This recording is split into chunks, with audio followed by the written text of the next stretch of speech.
Hey, thanks for making it to Veterans Info Tap 2. I'm glad you made it. Hey, wanted to talk to you about future examinations and the potential of getting your rating reduced. This is a fear that a lot of veterans have, right? Is the getting reduced piece. Typically, I'm not going to say that this is 100% all the time, but typically, overwhelmingly, a reduction will come from a future exam. Now, why would you have a future exam, and how can you protect yourself in a way from being reduced? And if you do get a notification on getting reduced, right, the proposal for reduction, what can you do to ensure that you have, I guess, the odds stacked in your favor, at least while you're going through that process? And there is a hidden, I guess, benefit in there that I'm going to share with you as well. Please hit the thumbs up, subscribe, share with a friend, all that good stuff. I really appreciate it. This channel is a little bit different than my first one. I'm going to just try to do more things outdoors, kind of have, I guess, not really a screen to read from or anything like that. Just kind of the off the top of my head conversation with you, if you will. You know, it does suck, right? The fear of getting reduced is a real thing. When you file your claim with the VA, when they supply you with their rating decision, it's going to say in there whether or not you have a future exam. It's really important that you notice that. If you don't have a future exam listed, most likely your condition is going to be static, which means that they're not going to have a future exam for you. Or if you are rated at the lowest level on the rating schedule. So let's just say that 10% is the lowest rating for a specific condition. If you're rated at that 10% rating, then you won't have a future exam because you're already at the minimum rating. So you'll have a few things in which the VA will consider static, or at least have no future examinations for. And that's a good protection in itself, because if you're not having a future exam, they're not going to reduce you typically, right? Because there's no future exam to weigh anything on. If you do have a future exam, what do you need to do? And it seems obvious, but people don't do this. So you get your VA rating, you got a decent rating, you're really happy about it, and so you stop going to the doctor, you just self-treat, you just kind of rub some dirt on it, whatever.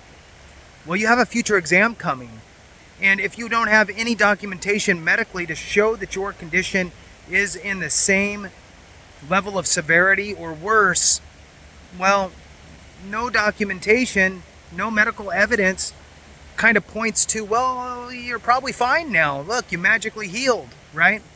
So you need to continue to go to the doctor. I saw a situation where, and I don't remember the exacts anymore, but a guy ended up getting rated for PTSD, and I want to say he got, I think it was 70%. And he was super happy with his rating. He had some money coming in, and so he just stopped going for treatment. And 3 years later, he gets called in for a re-examination, and then they end up dropping him to 30%. He gets that notification. So continue to be seen for your condition is probably the most important thing you can do. To document it, if you have access, which you should, because it's the VA rating condition, have access to the VA. So utilize the VA and go get seen twice a year or whatever is appropriate. Get seen for your condition, so that way you're documenting that your condition is not better, it's worse, or the same, it's static in nature. That's going to do two things for you. One, when the new examination or re-examination does come, you're prepared because you've already got all this documentation in with the VA specifically that's going to show that your condition has not gotten worse. So it's going to eliminate the potential of that reduction, right?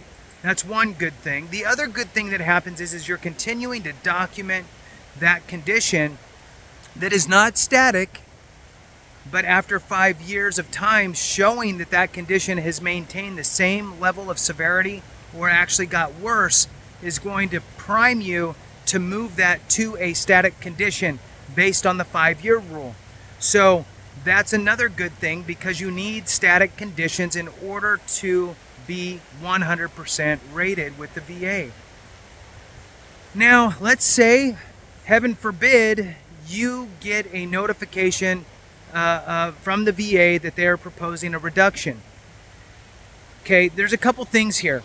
Number one, veterans are really good at getting mail from the VA and just sitting it aside because they have a check showing up every month, so they don't really look at it right away, right? What's the VA reaching out to me for? Who really cares? I got my check 3 days ago, so that doesn't bother me. So open up your mail from the VA, because you just never know, number one. Number two, you open it up and you read it. And when you're reading it, there's two things that they're going to talk about, and they're going to talk about two specific time frames. Okay, one of these time frames is going to be, you can appeal this, which that's what you're thinking you want to do. Like, look, I want to appeal this. You have 60 days to submit for your appeal. That's great. The problem is that you can also request a hearing. Well, you have to do that one within 30 days.